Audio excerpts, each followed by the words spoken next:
9 August વિશ્વ આદિવાસી દિવસ નિમિત્તે દાહોદ જિલ્લામાં વિવિધ જગ્યાએ તથા દાહોદ શહેરમાં સાંસ્કૃતિક રેલીનું આયોજન કરવામાં આવેલ હતું, જેમાં આદિવાસી સમાજના આગેવાનો દ્વારા જે રીતે સંકલન કરી અને જરૂરી મંજૂરી મેળવી દાહોદના ગોધરા રોડ અને જાલોદ રોડ ઉપર રેલી કાઢવામાં આવી હતી. 12 વાગ્યા આસપાસ પૂજાજી થઈ હતી અને ત્યારબાદ રેલી છે પોતાના જે નિયમ અનુસારના માર્ગ છે ત્યાં ચાલતી હતી.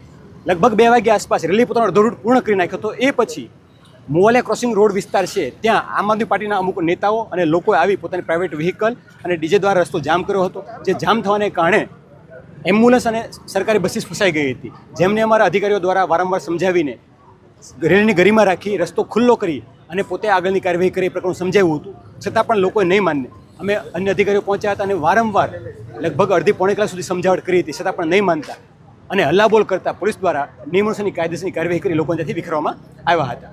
અને આ સમગ્ર ઘટના છે એનું પોલીસ દ્વારા મોબાઈલ ફોનમાં, બોડી વન કેમેરામાં અને અન્ય જગ્યાઓમાં રેકોર્ડિંગ કરવામાં આવેલું છે, જે ધ્યાનમાં લઈ અને કાયદેસરની કાર્યવાહી કરવામાં આવશે. અને હાલમાં જે મુખ્ય રેલી છે આદિવાસી સમાજ દ્વારા એ ખૂબ જ શાંતિપૂર્ણ વાતાવરણમાં સાંસ્કૃતિક પરંપરા સાથે ઢોલ નગારા સાથે ખૂબ જ આનંદપૂર્વક હાલમાં પસાર થઈ રહેલ છે. Thank you. ઘટનામાં કોઈને વાગ્યું છે કે શું?